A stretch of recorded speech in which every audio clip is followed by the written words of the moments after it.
Dear student, Assalamu alaikum ji.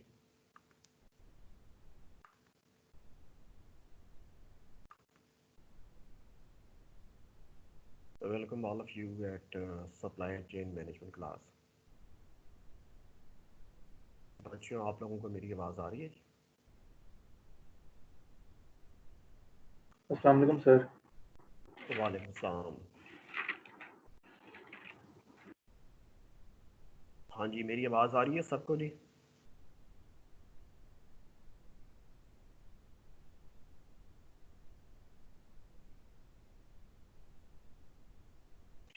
अच्छा प्यारे बच्चों, इस दुआ के साथ आज के लेक्चर का आगाज़ करते हैं कि अल्लाह ताला हम सबको, हमारी फैमिलीज़ को, इस प्यारे पाकिस्तान को और इंसानियत को इस मौजी वबा और मर्ज से महफूज रखे। आमीन सुम्मा आमीन। हाँ जी, जिससे पूछूं मुझे बताए भी, आप लोगों को आवाज़ आ रही है मेरी?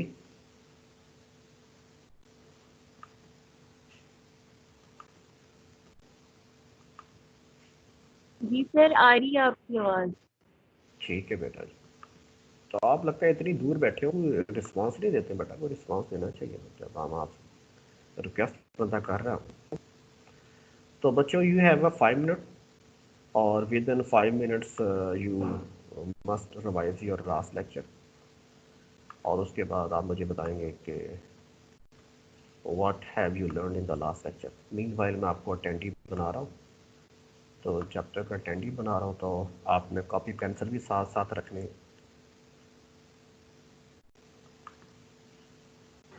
सर एक बार वो असाइनमेंट का भी बता दें सर, वो लास्ट क्लास में प्रेजेंट नहीं थे इस वजह से मुझे पता नहीं। ठीक है बेटा जी।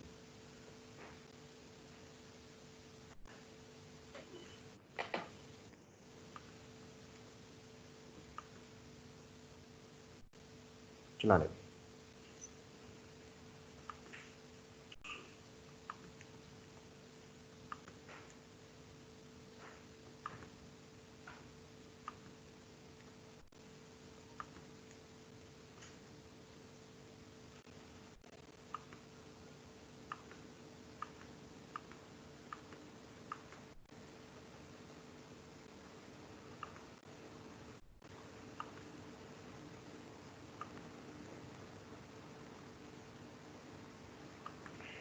अच्छा, जिन बच्चों ने अभी ज्वाइन किया है, तो डियर स्टूडेंट्स, मैंने रिवीजन का बोला हुआ, तो प्लीज़ आप लास्ट लेक्चर ज़रा रिवाइज करें।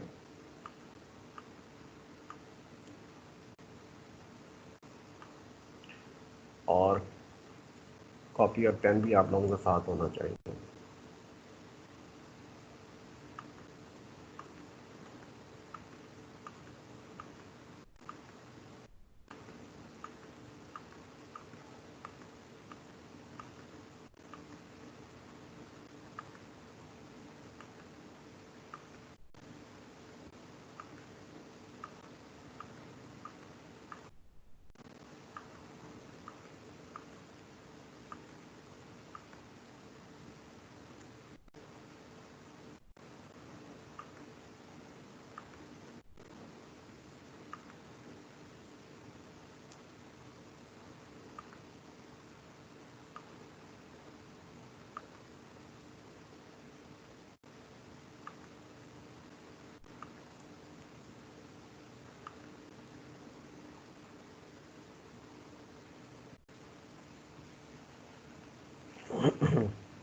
अच्छा बच्चों जी, कौन बताएगा, कौन स्टार्ट करेगा revision of our last lecture? क्या सीखा जी आपने लास्ट लेक्चर में जी?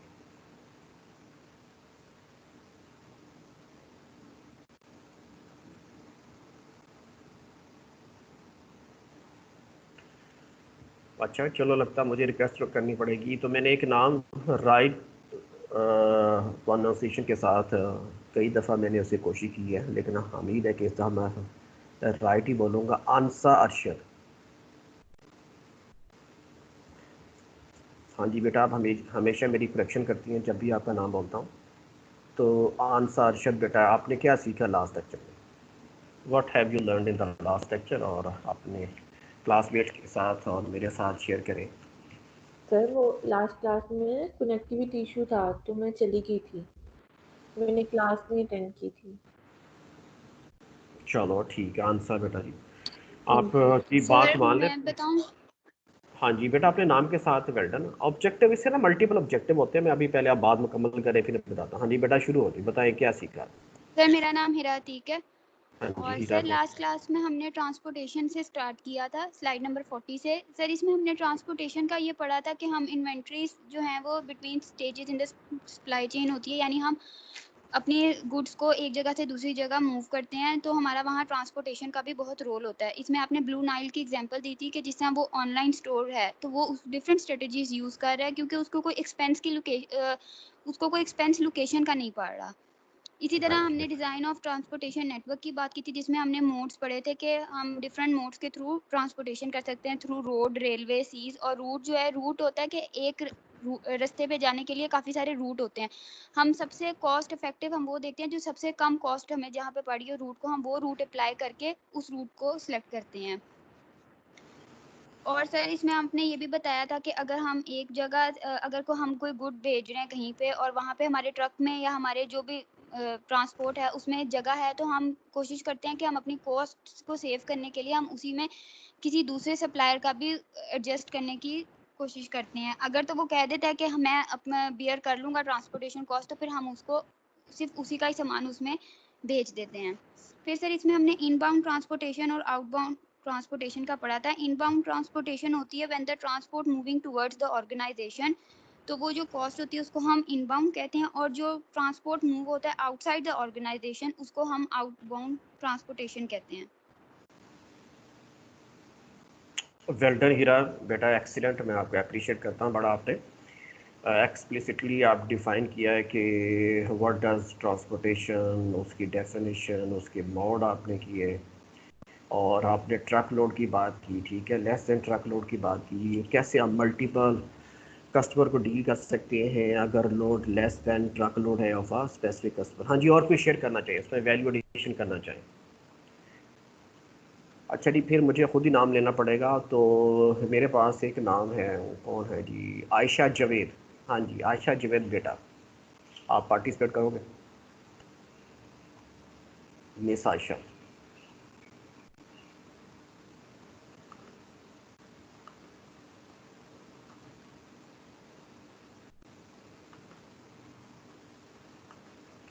अच्छा जी, आयशा के कोई माइक के साथ मसला है, तो फिर मिस रूमा बेटा आप बताएंगे। अभी जो पहले स्टूडेंट ने एक्सप्लेन किया उसके में कोई वैल्यू एडिशन करना चाहिए। Ruma.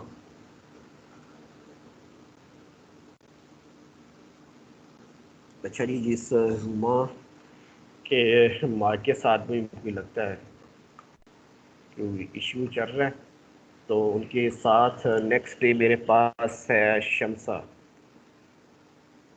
Shamsa. Yes sir. Sir इसके अलावा आपने सर इसमें सप्लाई चेन में ये है कि इंफॉर्मेशन का बताया था कि इंफॉर्मेशन का भी एक बड़ा रोल है कि जो कि सप्लाई चेन में utilise of supply chain assets, मतलब अगर एक हमारे पास प्रॉपर इंफॉर्मेशन होगी तो हम ये मतलब हमारे सप्लाई चेन में हर जो चीज़ का मतलब सर जो जो सप्लाई चेन में सर चीज़ें हैं वो उनका रिस्पॉन्सिवनेस, उनका हर चीज़ का पार्ट का एक अपना एक अलग से ठीक से होगा। और सर कॉम्पिटिटिव स्ट्रेटेजी का इसमें बताया था आपने कि अगर तो हमारे पास डाटा बिल्कुल एक्यूरेट होगा तो हमें ठीक से इन्फॉर्मेशन मिलेगी, तो हम लोग हमें पता होगा कि हम लोगों ने डिमांड के अकॉर्डिंग किस किस चीज़ की किस किस चीज़ को ठीक तरह से बनाना है, कितनी डिमांड है और कितनी हम लोगों ने इसको सप्लाई करना है। सर इसके बारे में बताया था। ठीक है जी, वेल डन, एक्सीलेंट। जो बच्चों बहुत राइट आंसर्स, राइट एक्सप्लेनेशन दोनों स्टूडेंट्स ने जो बात की है कि जो ट्रांसपोर्ट है that is very very important and the role of कुछ इन्फॉर्मेशन के बारे में थोड़ा शेयर करना चाहूँगा सर। कुछ कंपनीज होती हैं जो इन्फॉर्मेशन बेस्ड होती हैं, जैसे उबर और क्रीम हो गई। तो इन्फॉर्मेशन थ्रू इन्फॉर्मेशन टेक्नोलॉजी जो हम सर यूज़ करते हैं थ्रू ऑर्डर ट्रैक कर सकते हैं इससे सर।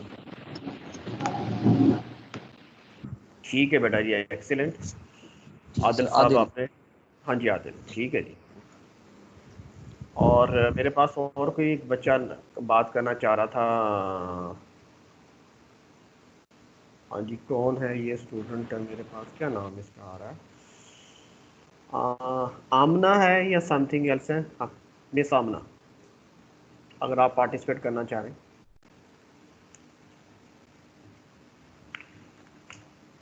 सर मैं पार्टिसिपेट कर लूँ अगर आमना नहीं बोल रही तो। हाँ जी बेटा बोले।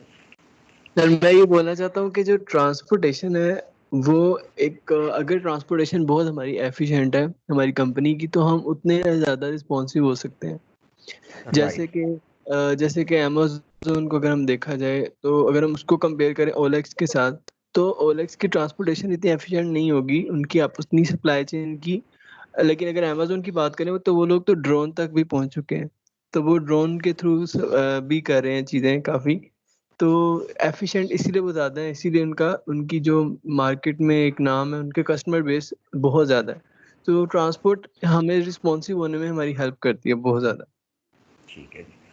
अच्छा जी, अमार साहब थे। अमार साहब राइट आंसर है पहले, लेकिन मैं एक चीज़ इसमें ऐड करना चाहूँ डियर स्टूडेंट कि मैंने एक ज़िंदगी का एक तवील अरसा एग्जेक्टिव को टीच किया और I have been teaching almost 20 years. So the difference between morning student and the executive students, in case of a executive student, there is a two way of a learning, a way of a communication. क्योंकि जितने भी executive होती हैं they are working somewhere. Suppose if there are 40 students or out of 40 students almost most of the students generally have a job. तो वो आप अपना एक फर्स्ट हैंड एक्सपीरियंस शेयर करते हैं कि sir according to me in my organisation इधर someone belong to Haier, someone belong to pen, someone belong to Bata. तो कुछ आर्मी के लोग भी होते रहे हैं और पब्लिक से. तो उससे बेटा जो लर्निंग होती है ना, क्योंकि आप हैं यू आर रेगुलर स्टूडेंट और रेगुलर स्टूडेंट का एक्सपोजर नहीं होता, इंडस्ट्रियल एक्सपोजर पॉसिबल भी नहीं होता. लेट्स से अगर आप बीबीए का स्टूडेंट हैं तो it is not possible for a BBA और MBA student to visit each and every day to a specific industry. लेकिन ऑन द अदर साइड जो एग्जेक्टिव के लोग होते हैं उनकी भी जॉब ही होती है ना, they are doing a job. उन्होंने जस्ट लाइक जैसे मैं यूसीपी आ रहा हूँ for the sake of job, इसी तरह वो भी जाते हैं जॉब के लिए डिफरेंट अपने अपने ऑर्गेनाइजेशन के अंदर. तो वो तो डेली बेसिस पर उनके पास फर्स्ट हैंड एक्सपीरियंस होता है. तो वो टू वेज लर्निंग होती है. मैं भी उनको कुछ बता रहा होता हूँ, ऑन द अदर साइड वो मेरे साथ अपना अपना एक्सपीरियंस शेयर कर रहे हैं. सर हमारी इंडस्ट्री के अंदर ये इशू को हम ऐसे मैनेज करें, लेट्स से प्रोक्योरमेंट कैसे करते हैं, ट्रांसपोर्टेशन को कैसे हैंडल करते हैं, वेयर हाउसेस को कैसे वो हैंडल कर रहे होते हैं. अभी जो बात हमारे की ना, जब हाँ एक जो एक्सपीरियंस है ना, एक मैं आगा जब आपने कंपैरिजन करना है ना, समटाइम्स हम compare, there is no comparison between Amazon and OLX. The reason बताता हूँ. हाँ, अमेज़न को हम कंपेयर कर सकते हैं दराज के साथ पाकिस्तान के, अमेज़न को हम कंपेयर कर सकते हैं अलीबाबा के साथ कर सकते हैं, अमेज़न को हम कंपेयर, क्योंकि OLX का या जो ज़मीन.com है, इन दोनों के जो बिजनेसेस की बेटा वो नेचर ज़रा डिफरेंट है. पहले ना आराम डिफरेंट के OLX का नेचर कुछ और है, वो प्लेटफॉर्म कुछ और है, कुछ और लोगों के लिए वो OLX प्लेटफॉर्म है. लेकिन ऑन द अदर साइड जो अमेज़न है, अलीबाबा है और दराज जो पाकिस्तान के अंदर है, इसी तरह ई कामर्स के बहुत सारा दुनिया में भी आ रहे हैं. तो ये जो नेचर है मैं अप्रिशिएट करता हूँ. ड्रोन टेक्नोलॉजी इंट्रोड्यूस कर रहे हैं अमेज़न, राइट आंसर है बेटा जी. तो ये जो OLX है ये स्लाइटली डिफरेंट है. कभी फिर देखेंगे कि OLX क्या चीज़ है, यस क्यों हम डिफरेंशिएट करते हैं बिटवीन चले अदर. बाबा इससे ओके सर, अली बाबा के साथ कर लें कंपेयर। हाँ वो राइट है. देखा बेटा ये करेक्शन होती है, मेरी भी हो जाती है, हम सब की होती है डेली बेसिस पर. We are learning different kind of things. तो जब हम कंपेयर करते हैं तो there should be comparison of a equal kind of. हम बैंक को बैंक से कंपेयर लाजमी करेंगे. अच्छा वापस आते हैं जी. राइट अमार ने एक्सप्लेन किया कि हम जो अमेज़न है या रेस्ट ऑफ द अदर हैं e commerce, role of a transportation की बात करें, अमेज़न की अभी बात करते रहेंगे पूरी सप्लाई चेन के अंदर. Amazon has a dedicated transportation system, उसका एक अपना ट्रांसपोर्टेशन सिस्टम है, उसके अपने वेयर हाउसेज हैं. ठीक है जी. और जब आपने ये स्ट्रेटजी आपने कर रही है, अभी इस लेक्चर के अंदर भी बात आएगी कि एवरी डे लो प्राइस. जब एवरी डे लो प्राइस की बात करेंगे तो हम एक ऑर्गेनाइजेशन को कोड करेंगे और मैं बताऊंगा उसको क्यों कोड करेंगे. ट्रांसपोर्टेशन के केस में अभी बहुत सारे लोगों ने बताया कि इसमें मोड बड़ा इंपॉर्टेंट होता है, रूट बड़ा इंपॉर्टेंट है, और एडवांटेज क्या है कि हम सप्लाई चेन की कॉस्ट को रिड्यूस करना चाहते होते हैं। और स्टार्ट में एक स्टूडेंट डिटेल से बताया कि what is the difference between the inbound and the outbound logistic या ट्रांसपोर्टेशन कॉस्ट। तो ये भी चीज़ें और इंफॉर्मेशन की लोगों ने इंपॉर्टेंस बताई। अभी एक स्टूडेंट ने बताया कि कुछ बिजनेस है purely based on information. Right answer है जी। इंफॉर्मेशन को जनरली कहते हैं it is a backbone of each and every kind of a business, और it is impossible to run any kind of a business without information technology. और लोगों ने उबर और की और एयरलिफ्ट की बात भी की। राइट आंसर है तमाम के तमाम बच्चों। आज हम जो स्टार्ट करने चाह रहे हैं वो स्लाइड नंबर 49 है। तो 49 का जो टाइटल मेरे पास है, चेक करें आप लोगों के पास सेम टाइटल है। तो right now we have a title of yes sir, components of information. Sir अस्सलाम वालेकुम।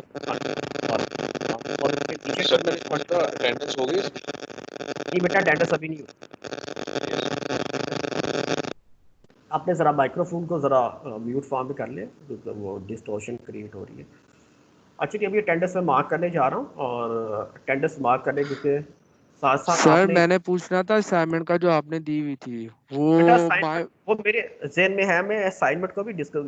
बेटा हम वेट कर रहे होते हैं कि when we have a maximum strength, जब भी हमारे पास मैक्सिमम स्ट्रेंथ होती है तो then we share very important जो एलिमेंट्स होते हैं। मैं अभी उसके यस सर। सर क्योंकि मैंने बताना था, कल मैंने करके सबमिट करवा दी थी, मैंने पूछना था आ गई है वहाँ पे आपको? ठीक है, मैंने बेटा वो मैंने चेक किया था। नंबर 1 आपने माइक्रोसॉफ्ट टीम पर सेंड करनी है। कुछ लोगों में देखना कि मेरे पर्सनल बेटा जो ईमेल एड्रेस है, ये मेरा ऑफिशियल ईमेल एड्रेस है बच्चों, वहाँ आपने सेंड नहीं करनी। उसको मैं रिपीट कर रहा हूँ, क्योंकि आपने सेंड करनी है हमेशा माइक्रोसॉफ्ट ऑफिस टीम। ये इंस्ट्रक्शन है बाय यूनिवर्सिटी कि आपने सर वहाँ पे नीचे जहाँ पर माय वर्क का ऑप्शन आता है वहीं अपलोड करनी है ना असाइनमेंट के नीचे? मुझे इस सेंड, क्योंकि मेरे पास बेटा स्टूडेंट जो व्यू नहीं है मेरे पास, कि वो स्टूडेंट कैसे, क्योंकि मेरे पास जो व्यू है वो ऑर्गेनाइजर का व्यू है। आपको पता है ये सॉफ्टवेयर है, तो जो एक मेरे पास वो विंडो नहीं है, वो व्यू नहीं है, तो मैं आपको गाइड नहीं कर सकता। ये जो आप आपस में बेटा बाद में लेट से अगर किसी ने कोई व्हाट्सएप ग्रुप बनाया हुआ तो मुझे भी ऐड कर सकते हैं उस व्हाट्सएप ग्रुप में, तो उसमें आप डिस्कस कर सकते हैं कि अदर ये आप कैसे अपलोड करते हैं for the sake of learning. उस प्लेटफॉर्म को हम यूज़ कर सकते हैं। ठीक, अभी अब मैं आपको मौका देता हूँ, तो मैं पहले अटेंडेंस मार्क कर लूँ, और अटेंडेंस मार्क करने के बाद मैं ठीक है एंड पर लोगों को अपॉर्चुनिटी दूंगा कि वो लाजमी डिस्कस करें। लेकिन मैंने कहा अगर वो आप एक और कहने का कि ये साथ साथ हमारा सिलेबस भी चलता रहे, अगर कोई इशू है तो वो अगर आपने कोई ग्रुप मैनेज किया है, अदरवाइज़ कोई बात नहीं। तो मैं सबसे पहले अटेंडेंस, उसके बाद मैं आपको मौका दूंगा लोगों को, अगर आपने अपने एक्सपीरियंसेस लाजमी शेयर करें। तो पहले सबसे पहले मेरा जो फर्स्ट स्टूडेंट है, हिज नेम इज़ रबी मसूद। रबी साहब को मैंने देखा तो है, हाँ जी। रबी के बाद ठीक है आमना सुल्तान, मिस आमना सुल्तान। उसके बाद है जी रुमा तारिक, और रुमा के बाद है जी Shamsa Arooj. Present sir. Next है जी जैनुल आबदीन। Present sir. जैन के बाद है जी आयशा जावेद। आयशा के बाद जो नेक्स्ट पे मेरे पास है वो जी अहमद सियाम है। ठीक है बेटा, आयशा मैंने आपको प्रेजेंट। अहमद के बाद है जी मोहम्मद अहमद, बेटा आपको कर दिया मैंने प्रेजेंट है। उसके बाद अहमद आसिफ। अहमद आसिफ के बाद है जी आंसा अरशद है। प्रेजेंट। आंसा के बाद है जी सुबहान अहमद। प्रेजेंट। और उसके बाद है जी अरीबा शफीक। Present sir. और अरीबा के बाद है मोहम्मद फैजान फैसल। Yes sir. उसके बाद है जी ईज़ा शेख।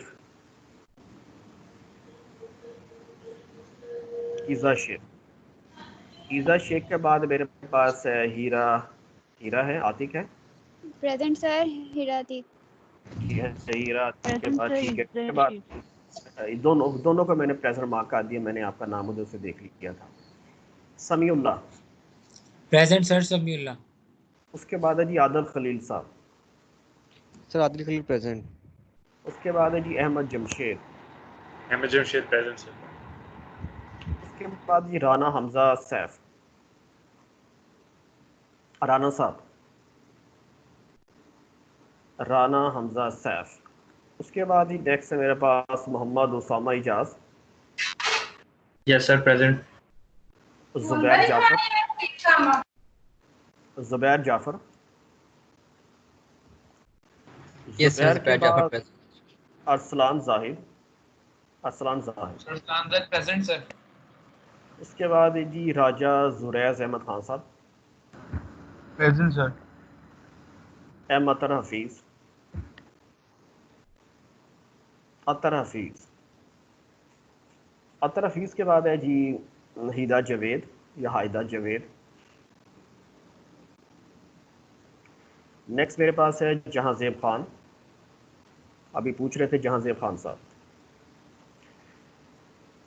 जहांजेब खान के बाद नेक्स्ट में मेरे पास है Faisal Shafiq. Present sir. Hussam Memon. Present Memon sir. साहब। और उसके बाद है जी उमैर अली। उमैर साहब।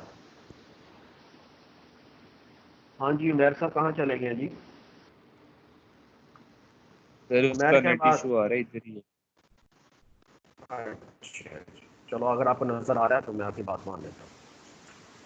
मोहम्मद नासिर जवेद। हाँ जी नासिर साहब। नासिर के बाद है जी ज़ईम मुनव्वर है। प्रेजेंट ज़ईम। सर। उसके बाद है तैयब। Present sir. तैयब के बाद है जी शहरयार जवेद चौधरी साहब।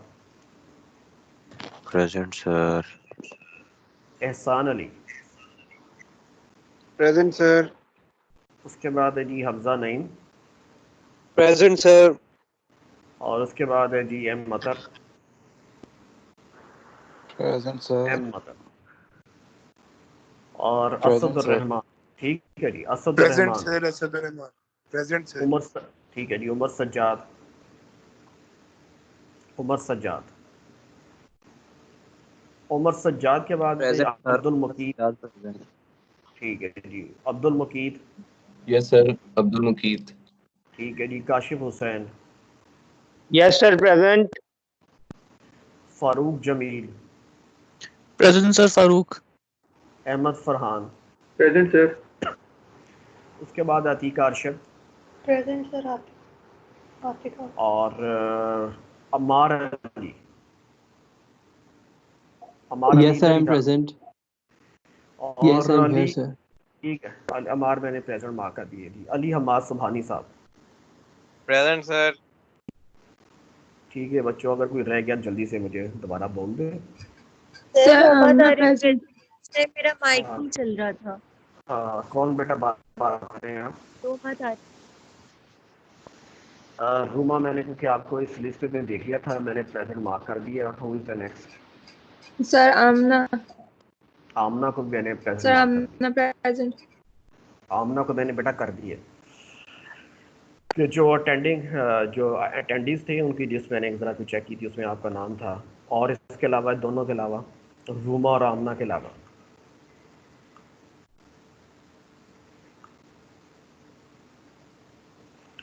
अच्छा बच्चों जी अब वापस आते हैं। तो मैंने आपसे रिक्वेस्ट की थी मुझे आपने बताना है क्या चीज़ मुझे बतानी है कि सेल्स एंड ऑपरेशंस जो प्लानिंग है इसका प्री रेक्विजिट क्या है। आज का जो लेक्चर हम स्टार्ट कर रहे हैं from slide number let me to check the slide number है 49। तो बच्चों 49 स्लाइड पर क्या चीज़ लिखी हुई है? लिखी ये है सेल्स एंड ऑपरेशंस प्लानिंग। ये आपने जो एक कोर्स स्टडी किया होगा ऑपरेशंस मैनेजमेंट उसके अंदर भी ये टॉपिक है।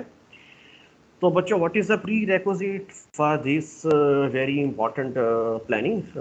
Pre requisite is number 1 forecasting, so anticipation. So without forecasting, without an anticipation of a specific product or service, it is impossible to make any kind of a plan. Let's say अगर आप घर का भी plan बनाना चाह रहे हो तो हमें सबसे पहले एग्जैक्ट नंबर ऑफ पर्सन्स अगर हमें पता है then we develop a effective plan. अगर हमें पता है ना कि how many products are required, let's say how many cell phone are required in a coming month और in coming quarter in coming year, how many ACs are required, how many chairs are required, how many cell phones are laptop. तो what is the prerequisite of this operations planning, dear student, is a forecasting. तो आपने operations management course के अंदर पढ़ चुके हैं कि there are different kind of forecasting. The main kinds are known as a qualitative forecasting and the quantitative forecasting. तो where we do a qualitative forecasting whenever we offer any new product, तो हमारे पास we have no record. तो हमारा अगर cell record हमारे पास नहीं है तो what we may do, we use a qualitative technique. उसके अंदर हम क्या करते हैं, we use the intuition, we use the experience, we may use some consultant. वो हमें कंसल्टेंसी दे सकते हैं कि हमें फोरकास्ट कर सकते हैं क्योंकि we are offering new product. लेकिन ऑलरेडी एग्जिस्टिंग प्रोडक्ट हमारे पास है तो हम we should use the quantitative technique.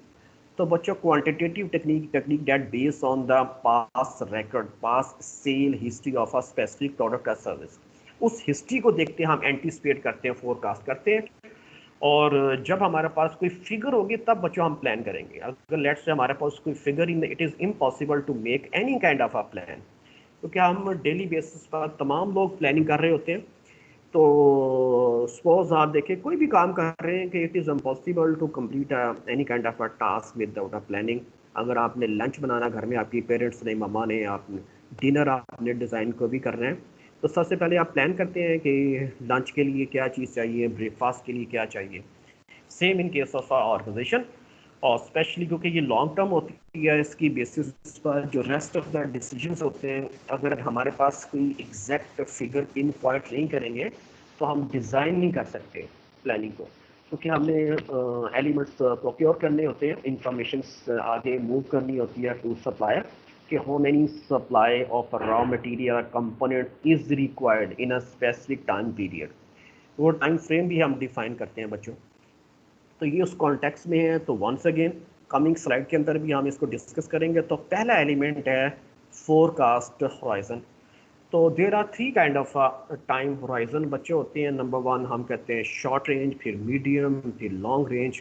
जब हम शॉर्ट रेंज की बात करते हैं तो फोरकास्ट होराइजन वो होता है generally for few days to 3 month. या अगर आपके पास कॉपी पेंसिल है, यू मे नोट डाउन. तो पहला जो टाइम होराइजन है वो शॉर्टर टाइम पीरियड है. तो शॉर्ट टर्म प्लानिंग में हम क्या करते हैं, planning of a few days to a 3 month. उसके बाद जो मीडियम रेंज हमारे पास टाइम होराइजन है बच्चों, वो हम करते हैं from 3 month up to 18 month. ये जो 3 मंथ और 18 मंथ टाइम फ्रेम है, ये हम मीडियम रेंज प्लानिंग इसके अंदर करते हैं. और फिर लॉन्ग टर्म प्लानिंग होती है that start from 3 years to onward. ठीक है, मैनी ईयर्स. सर ये और मीडियम वाला दोबारा बता दें. हाँ बेटा आयशा, मैं बोल देता हूँ. जो मीडियम रेंज है generally according to literature it start from 3 month up to 18 month. ये 3 माह से लेकर जो 18 माह का टाइम पीरियड है, ये इसको मीडियम रेंज प्लानिंग बोलते हैं. और आपके केस में जो मीडियम रेंज प्लानिंग है वो आपकी सेमेस्टर प्लानिंग हो सकती है, क्योंकि हमारा सेमेस्टर हम कह सकते हैं मे बी 4 to 5 मंथ होता है. तो ये जो आपकी मीडियम रेंज प्लानिंग है, इसके अंदर आप क्या how many courses you may take in a specific semester, ये आपने जो डिसीजन करनी होती है ये कहाँ करते हैं, ये मीडियम रेंज के अंदर करते हैं. और शॉर्ट टर्म क्या है, डेली बेसिस पर आपने क्लासेस अटेंड करनी है, आपने असाइनमेंट्स कंप्लीट करनी है, और आपने क्विज़ेस लेने हैं और केस स्टडीज़ कंप्लीट करनी है. ये आपकी शॉर्ट रेंज प्लानिंग है, ये डेली बेसिस पर प्लानिंग होती है. और एक लॉन्ग रेंज जो आप ऑलरेडी कर चुके हैं from 3 to many several years, और वो आपने BBA की सिलेक्शन कर चुके हैं. आपके केस अगर मैं स्टूडेंट्स की एग्जांपल दूं, वो आपने डिसीजन कर चुके हैं right in term of a degree, तो ये आपकी 4 years है. तो ये लॉन्ग टर्म प्लानिंग है. So each and every organisation has some sort of planning, बल्कि एग्जैक्ट प्लानिंग उनके अदरवाइज ये पॉसिबल ही नहीं है कि अगर हम ये किस कॉन्टेक्स्ट में बात करें, सेल्स एंड ऑपरेशंस प्लानिंग, ये उसके प्री रेक्विजिट है. उसके बाद फ्रीक्वेंसी ऑफ अपडेट, क्योंकि कंडीशन हमारे पास इन्वायरमेंट कांस्टेंट नहीं रहता, अनसर्टेनिटी एलिमेंट बहुत हाई होता है जैसे आजकल है, तो हम उसको रिवाइज कर सकते हैं हमेशा. कि अगर हमारे पास जो सर्कमस्टांसेस हैं उनकी बेसिस पर हम रिवाइज करेंगे। There should be a flexibility in a plan.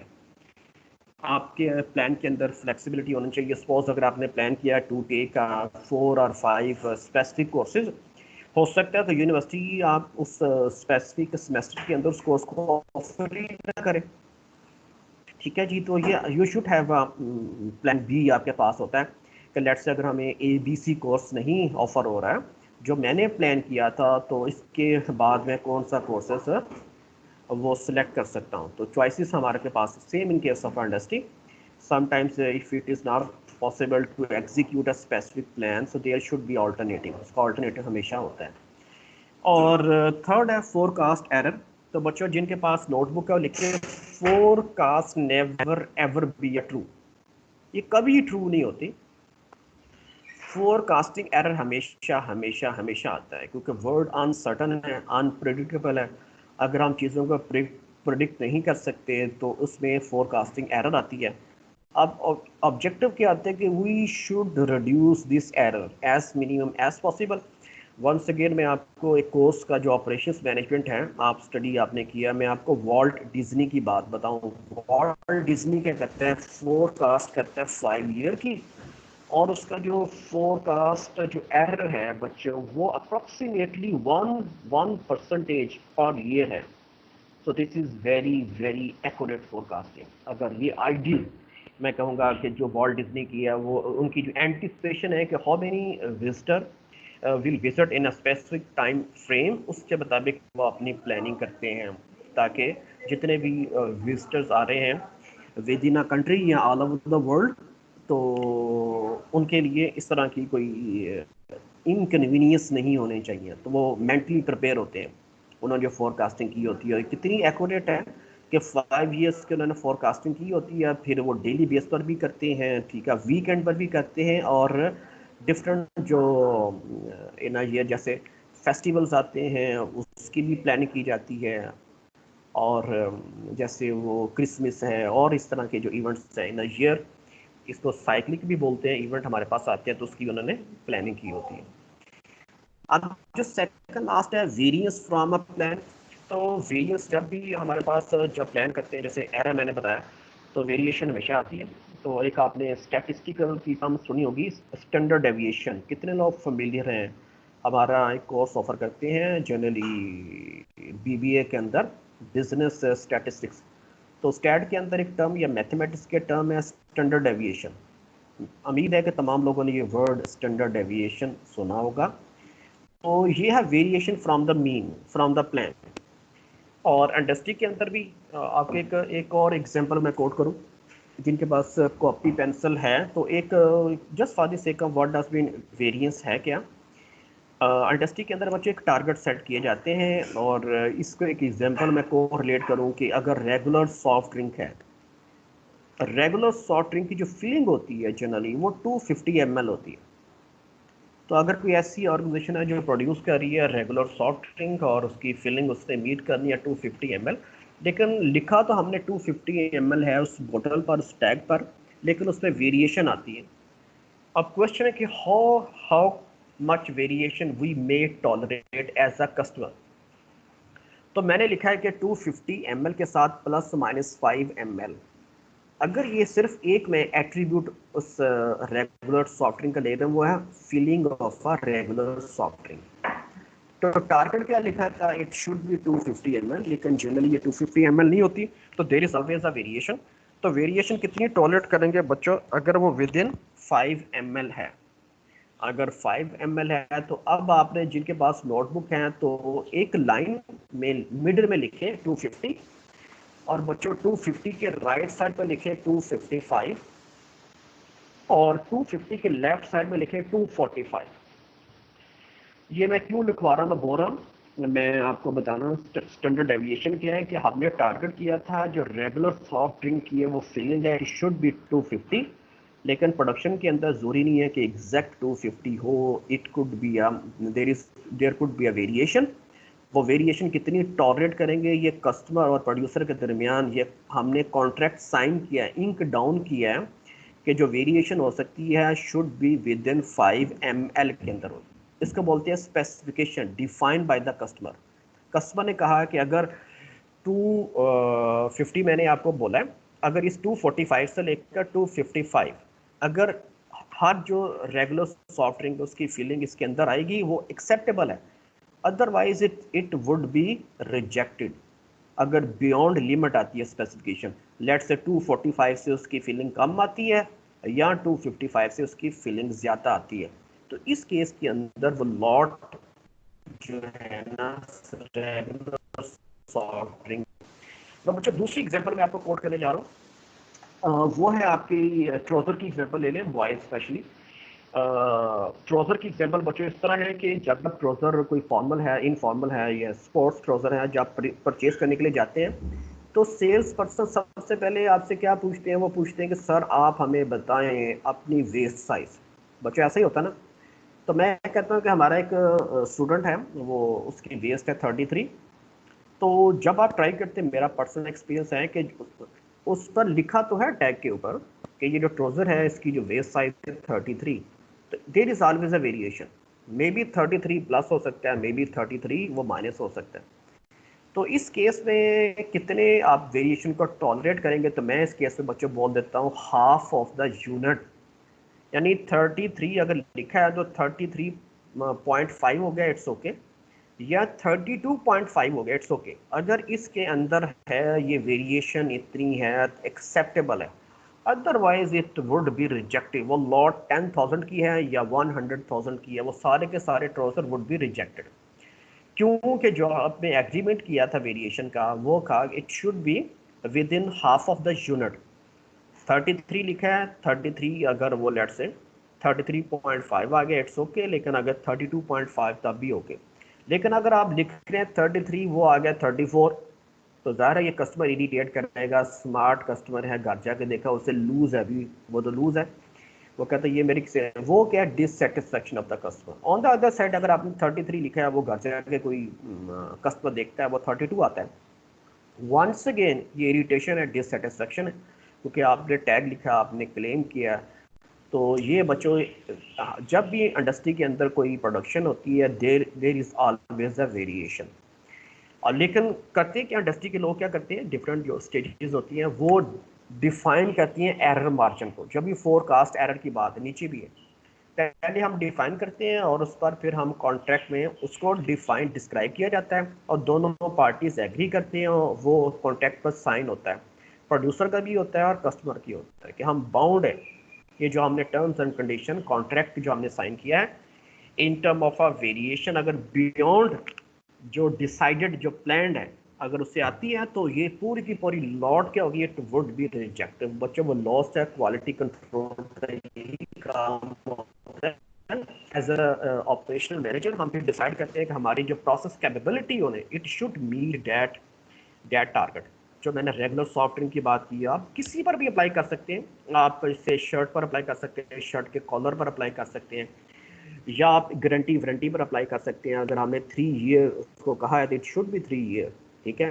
तो बच्चों ये मैंने इस कॉन्टेक्स्ट से बात सारी की है कि इंडस्ट्री के अंदर जब भी आप कोई चीज़ प्रोडक्शन करते हैं या फोरकास्ट करते हैं, both the cases there is a error. लेकिन ये एरर क्या होना सर एक चाहिए, क्वेश्चन है शुड बी। जी बेटा बोलो। सर, ये वेरिएंस हाँ के जी, अकॉर्डिंग फॉर एग्जांपल सर जैसे डिफरेंट प्रोडक्ट्स होते हैं तो सर उनकी प्राइस अकॉर्डिंग टू जो जितनी उनकी क्वांटिटी होती है वो सेट होती है। लेकिन सर अक्सर ऐसा भी होता है कि प्रोडक्ट्स में फॉर एग्जांपल सर उसमें उन्होंने प्राइस भी सेट की होती है कि अगर आप थोड़ी सी प्राइस और देते हो तो क्वांटिटी आपको इससे ज्यादा मिलेगी। तो सर क्या वो भी वेरिएंस का ही पार्ट होती है ये चीज? नहीं बेटा वो तो डिफरेंट है, वो ऑफरिंग है।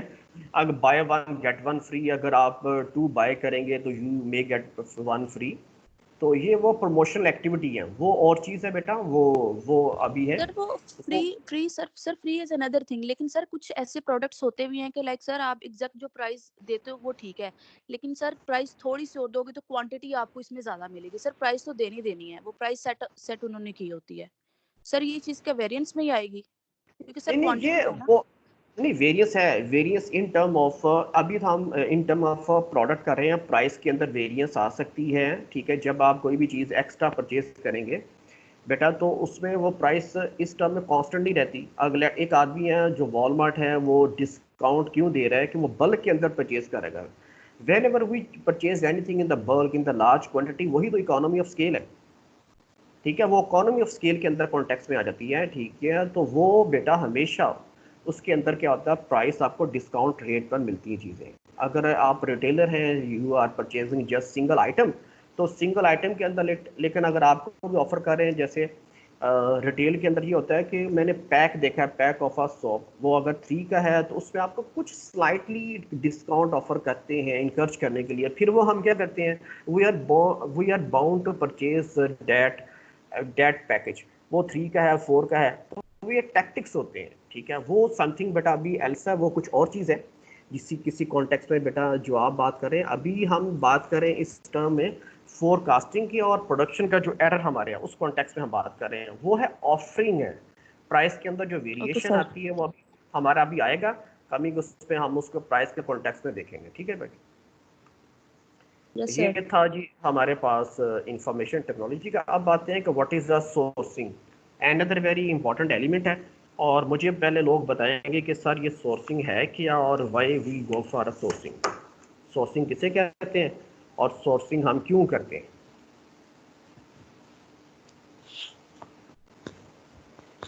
हाँ जी, कोई आंसर करेगा?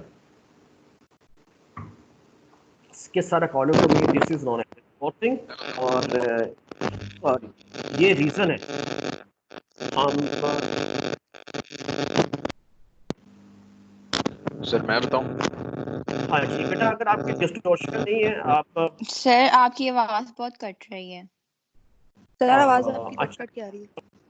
ठीक है बेटा, जो मेरे ना थोड़ा सा वो मैंने लास्ट में हेडफोन चेंज किया, तो उस रीज़न मैं कोशिश कर रहा हूँ इन प्रोसेस। अभी मेरे कितने हेडफोन, मैंने 3rd हेडफोन बच्चा जब से मैंने ऑनलाइन क्लासेस ये टीच करनी शुरू की हैं 3rd हेडफोन मैंने चेंज किया। अदरवाइज पहले ऐसा रेगुलर नहीं होता था, तो उसकी थोड़ा सा मैं अभी इसके साथ कंफर्टेबल नहीं हूँ। इससे मैं अपने कॉलर के साथ लगाता हूँ, फिर ऊपर नीचे ये हो रहा है, तो उस वजह से है। और कोशिश करूँगा नेक्स्ट टाइम ऐसे इसकी क्वालिटी अगर मुझे मिल गया, क्योंकि माँ को पता है मार्केट में चीज़ें अवेलेबल नहीं है शॉप से, तो समटाइम्स मेरी कोशिश होती है कि मैं इसे एज मैक्सिमम एज पॉसिबल इसमें क्लैरिटी आए। ठीक है जी, अगर आपको आवाज़ मेरी क्लियर आप सुन रहे हैं आप, तो मैंने ये बोला था कि व्हाट इज़ अ सोर्सिंग और व्हाट इज़ अ आउटसोर्सिंग, ये दोनों वर्ड हम यूज़ करते हैं। सोर्सिंग भी कहते हैं या आउटसोर्सिंग भी कहते हैं, ये होती है। हाँ जी बताएं भी। सोर्सिंग होती है कि जब आप अपनी प्रोडक्ट को बनाने के लिए कोई रॉ मटेरियल आपको रिक्वायर्ड होता है या आपको कोई पार्ट्स रिक्वायर्ड होते हैं आपके पूरे मशीन को बनाने के लिए, तो आप उन चीज़ों को जहाँ से प्रोक्योर करते हैं, आप उन चीज़ों के लिए जो सप्लायर अपना मुंतखब करते हैं और उसमें क्या क्या क्वालिटीज आप देखते हैं, ये सारा कुछ सोर्सिंग के अंदर आता है। और ये वो पूरा प्रोसेस होता है कि जिससे आपके पास एक आपका प्रोडक्ट का पार्ट या आपका मटेरियल आना होता है, जिसे आप मैन्युफैक्चरिंग करके या उसमें वैल्यू ऐड करके आगे बेचते हैं।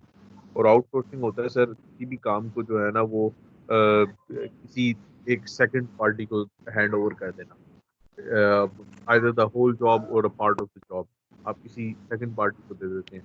ये होती है सर आउटसोर्सिंग। ठीक है, वेल डन। जहाँ से खान साहब ने अभी थे उन्होंने राइटली एक्सप्लेन किया कि व्हाट इज़ अ सोर्सिंग और आउटसोर्सिंग, राइट आंसर है। और इसमें कोई पार्टिसिपेट करना चाहिए, अपनी इनपुट देना चाहिए। सर जैसे आउटसोर्सिंग में सर ये भी आ सकता है सर, जैसे यूनिवर्सिटी ऑफ सेंट्रल पंजाब ने सर जो अपना क्लीनलीनेस का सारा सर वो आउटसोर्स किया हुआ है MBM कंपनी को, तो वो पूरी यूनिवर्सिटी का जो सफाई का वो ख्याल रखते हैं।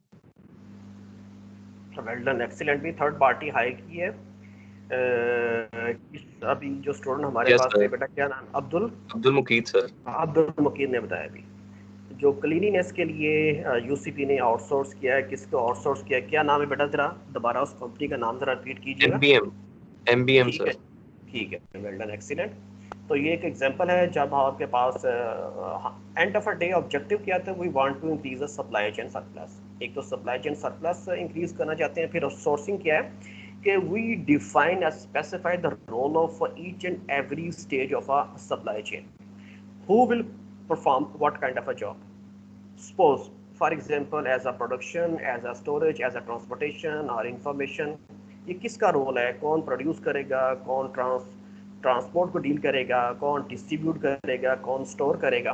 तो ये सारी के सारी डिफरेंट रोल्स हैं function of a supply chain.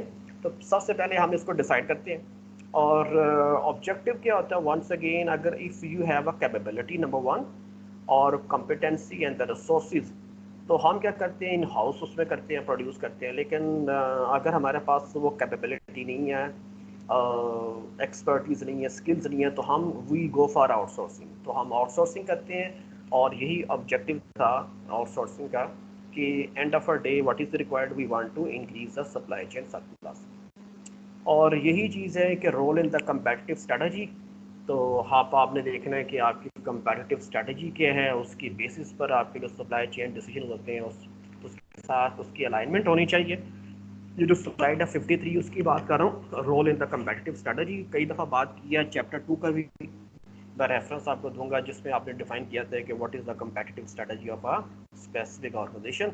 उस स्ट्रेटजी के अगेंस्ट आपने आउटसोर्सिंग करनी है। और यही था स्ट्रेटेजिक फिट जो चैप्टर नंबर 2 का था। बेसिक ऑब्जेक्टिव किया था कि we want to achieve a strategic fit. Question था कि हाउ कैन वी डू।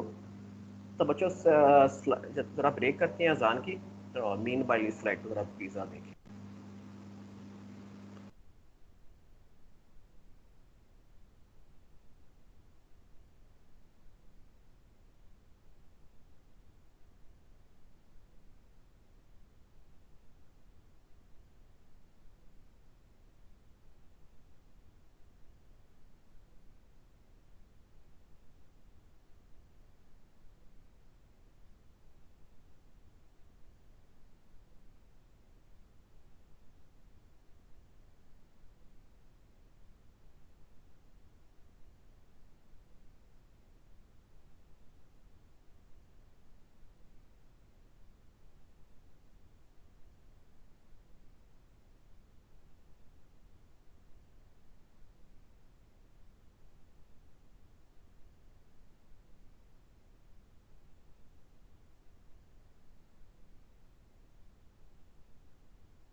अच्छा बच्चों, अजान की ब्रेक से पहले हम डिस्कस कर रहे थे कि व्हाट इज़ आउटसोर्सिंग। अभी हमने इसको डिटेल से डिस्कस किया कि why we go for outsourcing.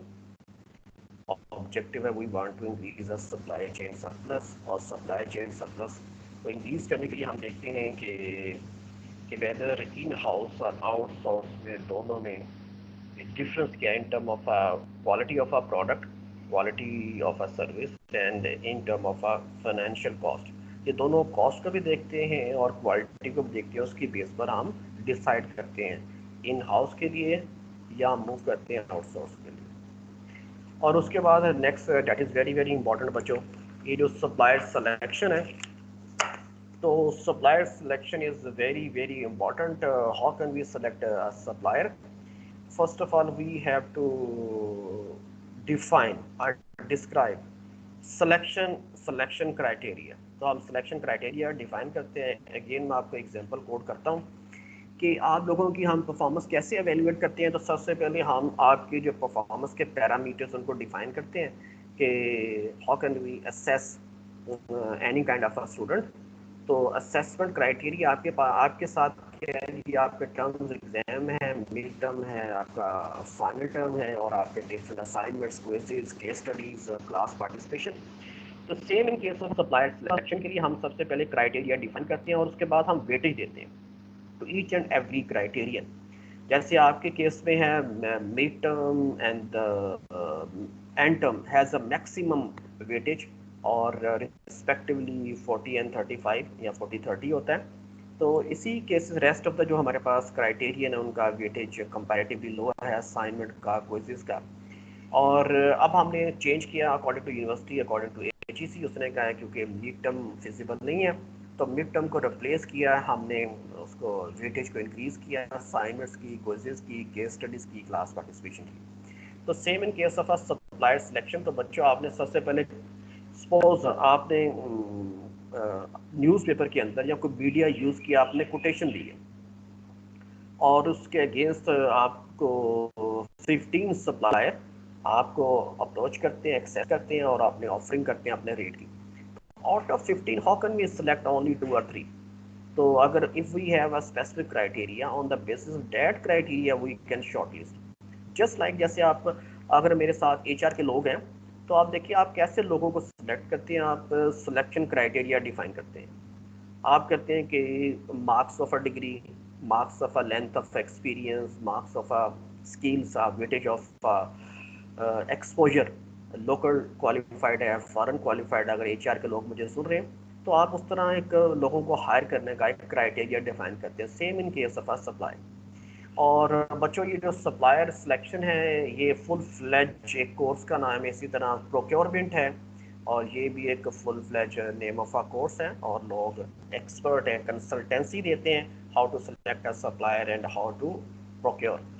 तो ये एक full fledge name of a course है। प्रोक्योरमेंट में हम क्या करते हैं, we purchase generally raw material भी हो सकता है, कंपोनेंट्स भी हो सकते हैं, तो all these kind of elements ये प्रोक्योरमेंट के अंदर आते हैं। फिर वो जो आप विद इन कंट्री भी हो सकते हैं, अब्रॉड भी हो सकते हैं, ओवरसीज भी हो सकते हैं, आपके सप्लायर, आपके कस्टमर। तो इन केसेस में आपने डिसीजन करना होता है प्रोक्योरमेंट के रेलिवेंट। और ये जो हमारे पास है डेट इज़ वेरी इंपॉर्टेंट। अगर कॉपी पेंसिल आपके पास बच्चों हैं तो आप लिख सकते हैं डेज पेएबल आउटस्टैंडिंग। अभी हमने अमेज़ोन का रेफरेंस भी दिया था, रेस्ट ऑफ द दूसरे भी ऑर्गेनाइजेशन का रेफरेंस कर सकते हैं। तो आउटस्टैंडिंग पाकिस्तान के अंदर बच्चों ट्रेंड किया है, whenever we select a supplier तो इंडस्ट्री के अंदर जो प्रैक्टिस चल रही है वो क्रेडिट पर चल रही है। और जो मेरा पर्सनल एक्सपीरियंस है, मैंने टेक्सटाइल इंडस्ट्री का या रेस्ट ऑफ द इंडस्ट्री का, वो इस तरह है कि लेट्स आपने सप्लायर सेलेक्ट किया तो आपने पे बैक कब करना, टाइम पीरियड डिफाइन करते हैं, जनरली 3 मंथ। तो 3 मंथ के बाद आपकी टर्न आएगी, जो आपने मुझे सप्लाई दी है, लेट्स से आपने मुझे XYZ अमाउंट सप्लाई किए हैं और आफ्टर 3 मंथ हम आपको उसका पैसे रिटर्न करेंगे। ठीक है, ये ट्रेंड पाकिस्तान के अंदर चल रहा है। और अगर मैं आपको एक और ट्रेंड बताऊं जो मेरा वंस अगेन पर्सनल एक्सपीरियंस है, मैंने एक एक्सपेरिमेंट किया, कुछ हम लोग कर रहे हैं, चाइना से इंपोर्ट कर रहे हैं, तो जनरली हम करते थे ऑन डिमांड।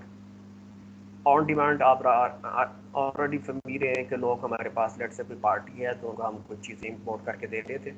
तो शालमी के अंदर मैंने पर्सनल जो एक्सपेरिमेंट किया, एक्सपीरियंस किया है, मैंने कुछ माह के लिए एक ऑफिस वहाँ पर रन किया और देखा कि क्या इस यहाँ का हमें कोई रिस्पांस मिल सकता है या नहीं मिल सकता। जो इंटरेस्टिंग बात, अगर आपने कोई ऐसा स्टूडेंट है जिनका वहाँ पर कोई बिजनेस है तो वो हो सकता है मुझसे एग्री करें।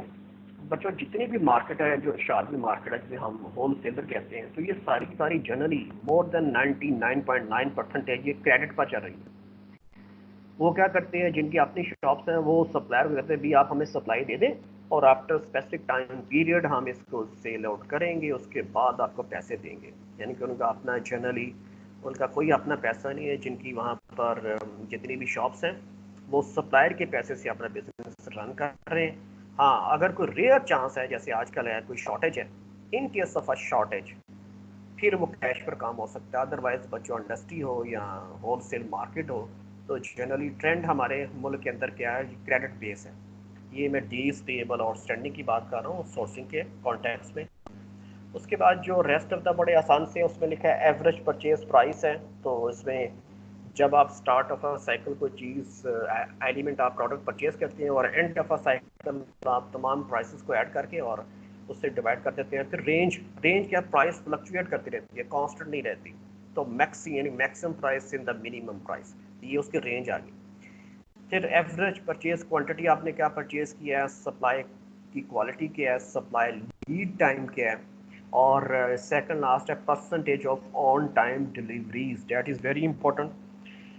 तो बच्चों अभी आपने जो कम्पेटिटिव स्ट्रेटजी पढ़ा है तो उसके जो पैरामीटर्स हैं, तो एक पैरामीटर क्या था, एक तो आपने पढ़ा था कि क्वालिटी है या आप यूनिकनेस है, आप डिफरेंशिएट करते हैं। नेक्स्ट वन आपने पढ़ा था आपके पास प्राइस कॉस्ट है, और third on time delivery response. तो बच्चों that is very very important. और आज का जैसे कंडीशन है, तो वंस अगेन ये जो पैंडेमिक है, तो बच्चों ये इसका पॉजिटिव इम्पैक्ट आएगा on a supply chain in a longer run. Shorter run के लिए थोड़ा सा स्लाइटली जो सप्लाई चेन अंडर प्रेशर है, लेकिन अब वर्ल्ड क्या कर रहे हैं, they are more focusing on coordination, integration. अब देखें पूरी दुनिया ऑलमोस्ट जब से ये पैंडेमिक आई है, तो आप इसका देखिए, देयर इज़ नो टेररिज्म, कोई टेररिज्म हो ही नहीं है, उसकी न्यूज़ आई ही नहीं। तो क्या हम देखते हैं न्यूज़ में क्या चीज़ है, पैंडेमिक उसकी बातें हो रही हैं। तो इसके सप्लाई चेन के अंदर पॉजिटिव इम्पैक्ट क्या आएगा, more coordination, collaboration between all the stages of the supply chain. अगर if they want to survive in this world, ये जो competition है बच्चों, अगर आप survive करना चाहते हैं तो you should be move towards more coordination और collaboration की तरफ ये दुनिया जा रही है। इसी तरह लास्ट वन है supplier reliability। तो also that is very very important। तो ये सारी जो मैट्रिक्स हमने डिस्कस की है, ये सोर्सिंग के कॉन्टेक्स्ट में हमने डिस्कस की है। अब मूव करते हैं, हमारे पास जो लास्ट ड्राइवर है सप्लाई चेन का, वो हमारे पास है जी प्राइस।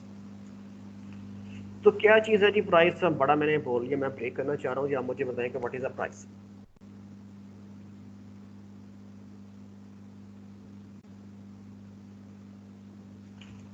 सर प्राइस का बहुत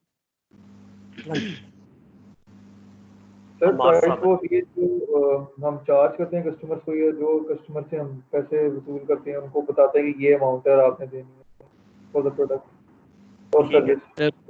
सर प्राइस का एक्चुअली रोल बहुत इम्पोर्टेंट है सप्लाई चेन में, क्योंकि हमारी जो कॉस्ट है ना वो रिवॉल्व कर रही होती है प्राइस के इर्द गिर्द। लाइक हमने रॉ मटेरियल परचेज करना है तो बहुत हम प्राइस सेंसिटिव हो जाते हैं। सब जो बीइंग अ मैनेजर या बीइंग अ कंपनी के ओनर, हम लोग चाह रहे होते हैं कि हमें कम से कम प्राइस में रॉ मटेरियल मिले, और हमारा जो पूरा एक सप्लाई चेन का चैनल है उसमें हम अपनी कॉस्ट बहुत बचा रहे होते हैं कि हम हर एक्टर जो है उसमें सप्लाई चेन में उससे हम कम से कम डील करें, कॉस्ट में हमारी कम कॉस्ट आए। तो इस तरह से प्राइस मिनिमम ही होनी चाहिए, हम ये सोच रहे होते हैं। और फिर जो हमारा, ताकि हम एक नॉर्मल सी वैल्यू दें, और उसमें प्राइस डिज़ाइन जो हमने फाइनल प्राइस डिसाइड करनी है वो भी हमारा जो नॉर्मल हो, ताकि हमारी कॉस्ट भी कम आए। तो वेरी इंपॉर्टेंट। ठीक है, अब मारली ने किया जी। अच्छा बच्चे ये बताओ कि प्राइस हम कैसे सेट करते हैं, कि हमें वो ख्वाब में कोई चीज़ आए, कैसे करेंगे? How can we set the price of any product और एनी सर्विस? कैसे, what are the prerequisite to set और define the price of any product? कैसे करेंगे? उसके लिए कौन से ऐसे एलिमेंट्स हैं जिनको हम कंसिडर करेंगे before deciding the price of a specific product? कौन से बताएगा जी?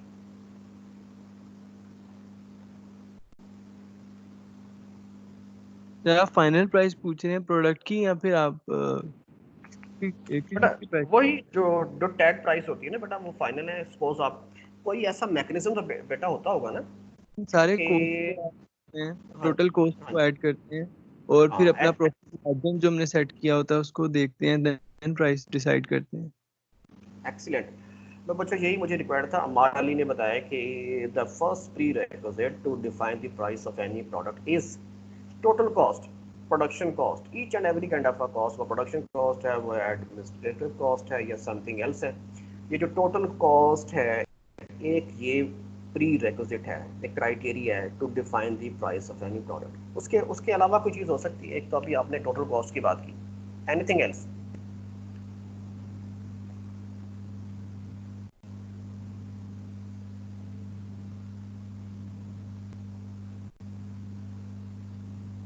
बच्चों आप तमाम लोग माशाल्लाह बीबीए के स्टूडेंट हैं, तो ये तो बेसिक सा क्वेश्चन मैंने किया, कि इतना बहुत डिफिकल्ट क्वेश्चन नहीं किया। हम हर डेली बेस पर हम परचेज कर रहे होते हैं, प्राइस टैग लगा होता है, तो कभी हमने सोचा ये कैसे लगाते हैं यार? अगर कोई 20 रुपीज़ लगा रहा है तो why 20, why not 30, why not 15, why only 20? Sir मुझे एक बात की समझ नहीं आती, ये प्रॉफिट किस तरह सेट करते हैं अपना? मतलब फॉर एग्जांपल टोटल कॉस्ट तो चलो सेट कर देते हैं, वो उसके ऊपर जो कितना हमने अपना मार्जिन रखना है वो किस तरह सेट होता है? हाँ बेटा वो सर मैं आपको बता अच्छा जी वो बेटा यही बताने के लिए मैं आपसे पूछ रहा हूँ कि मुझे एक तो आपने सर मेरे कॉस्ट पास है सर सर इसमें मार्केट फोर्सेस होती हैं, अहमद फरहान कंपटीशन बात कर रहे हैं हाँ जी। और अभी कोई और एक तो क्राइटेरिया हो गया कि हम sir total Asad cost. Rahman. हाँ जी असद रहमान अगर बोलना चाहें। ये हाँ सर यस वही मैं कह रहा हूँ कि मार्केट फोर्सेस होती हैं, कंपटीशन होता है, स्ट्रेटजी प्लान करते हैं कि कितना प्रॉफिट रखा जाए तो प्रोडक्ट कंपेटिटिव होगी, लोग खरीदेंगे, इन बेसिस पे प्रॉफिट डिटरमिन किया जाता है। एक्सीलेंट। असल में एक नया वर्ड ऐड किया बच्चों। अमार ने जो बात की वो टोटल कॉस्ट की बात की। असद ने जो बात की है असद रहमान ने वो है कंपटीशन, कंपेटिटर्स क्या ऑफर कर रहे हैं, दैट इज़ वेरी इंपॉर्टेंट। जिनके साथ आप कंपटीशन है तो आप देखें अगर आपके जो भी कंपेटिटर्स हैं वो 1 2 3 हैं या 1 से लेकर 5 तक हैं, वो क्या ऑफर कर रहे हैं। तो ये फोर्सेस होती हैं जो हमने उसको कैलकुलेट करना होता है, price of each and every product. Example coat कर रहा हूँ आपकी, आप देखें कि जब कंपटीशन होता है तो प्राइसेस की वेरिएशन ज़्यादा नहीं होती। कोका कोला और पेप्सी कोला की बात कर लें, जो भी रेगुलर सॉफ्ट ड्रिंक है, so there is a very minor variation. If there is a variation, so there should be very minor variation between the different offering. जो कोका कोला ऑफर कर रहे हैं अभी आप देखें या जो पेप्सी कोला ऑफर कर रहे हैं, तो आपने दोनों को देखा कि ज़्यादा जो प्रोडक्ट है अगर उसके फीचर एक जैसे हैं तो उसमें ज़्यादा वेरिएशन नहीं आती। एक तो आप नंबर 1 अपनी कॉस्ट देखते हैं, ठीक है जी। नंबर 2 आप देखते हैं आपके जो कंपेटिटर्स है वो क्या ऑफर कर रहे हैं, और उसके बाद आप देखिए सर एक और चीज भी होगी सर कि वैल्यू एडिशन कितनी है आपके प्रोडक्ट में दूसरों की निस्बत, ठीक है जी, कि आप क्या एक्स्ट्रा वैल्यू दे रहे हैं। ठीक है जी, ठीक। Asad well done, excellent. अब मैं उसी की तरफ जा रहा था कि अगर आप नंबर 1 आपने कॉस्ट देखी, आपने कंपेटिटर्स देखे, उसके बाद आपकी यूनिकनेस क्या है, how can we differentiate your product with the rest of the competitors, उसकी वैल्यू क्या है, आप जस्टिफाई कैसे करोगे। अगर आप हाई वैल्यू ले रहे हो अगेंस्ट कंपेटिटर्स तो आपने कस्टमर को जस्टिफाई करना है कि sir due to following reason, so this is the difference between our product and the competitors. उनके आप फीचर देखें और हमारे फीचर देखें तो ये डिफरेंस है। तो इसी तरह प्रोडक्ट की रेंज होती है, जैसे अगर आप सेल फोन की एग्जांपल बेस्ट है इस चीज़ को अंडरस्टैंड करने के लिए, तो सेल फोन की रेंजेस होती हैं। अभी आपने देखा फ्रॉम 2000 से लेकर अप टू मे बी 70 80 90 या 100,000। तो वो जस्टिफाई कैसे करते हैं, तो वो डिफरेंट सेगमेंटाइज करते हैं मार्केट को और उसके बेस पर कहते हैं कि एग्रेशन है, कितनी स्ट्रेंथ है, जिनकी बाइंग कैपेसिटी 2 to 5,000 है सेल फोन, उनको टारगेट किया जाता है, उसको कैलकुलेट किया जाता है। ठीक है, ऐसे नहीं होता बेटा। वो जब भी आपने प्लानिंग करनी होती है मल्टीनेशनल ऑर्गेनाइजेशन तो इन्वेस्टमेंट करती है प्लानिंग के ऊपर, तो उनको पता होता है कि what is the exact population of a specific market. अगर सपोज पाकिस्तान है तो what is the exact population of Pakistan. फिर डेमोग्राफिक्स होती है, जेंडर वाइज उनके पास डेटा होता है, फिर एज वाइज होता है कि उनकी जो टारगेट मार्केट है वो किस एज को आप टारगेट कर रहे हैं। अगर आप टीन एज को कर रहे हैं तो what is the strength of a teenage in a specific Pakistan, in India और इन चाइना। तो उसके मुताबिक बच्चों आपकी प्रोडक्शन होती है या आप प्राइस सेट की जाती है। तो ये सारे फैक्टर्स होते हैं जिसको आप देखते हैं to define price of any product. ठीक है जी, ये उस कॉन्टेक्स्ट में हमने बातें की।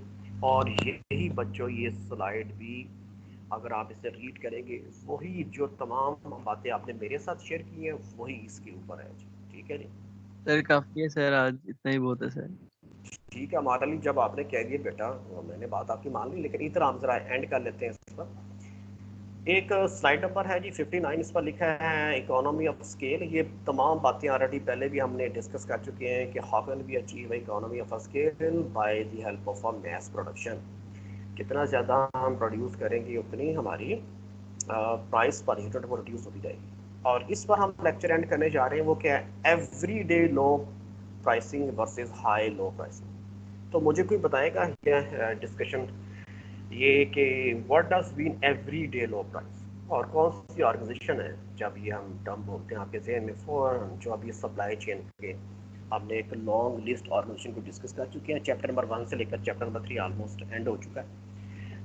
तो आपके जहन में एग्जांपल आती है, होती कि एवरी डे लो प्राइस, क्योंकि टाइम कम है जल्दी से मैं आपको खुद ही बोल देता हूँ बच्चों। एवरी डे लो प्राइस ये चीज़ है कि when we have competitive strategy, we are competing in a market on the base of a cost leadership.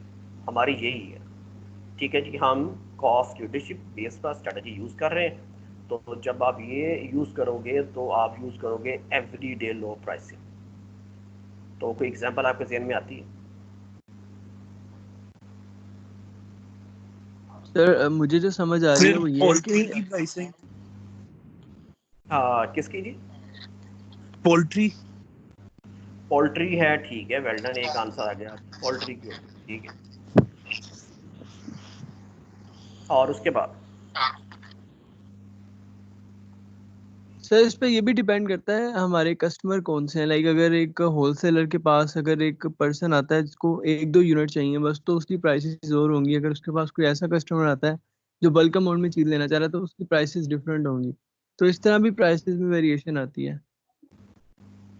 बेटा वो तो अंडरस्टूड है, वो एक चीज़ है।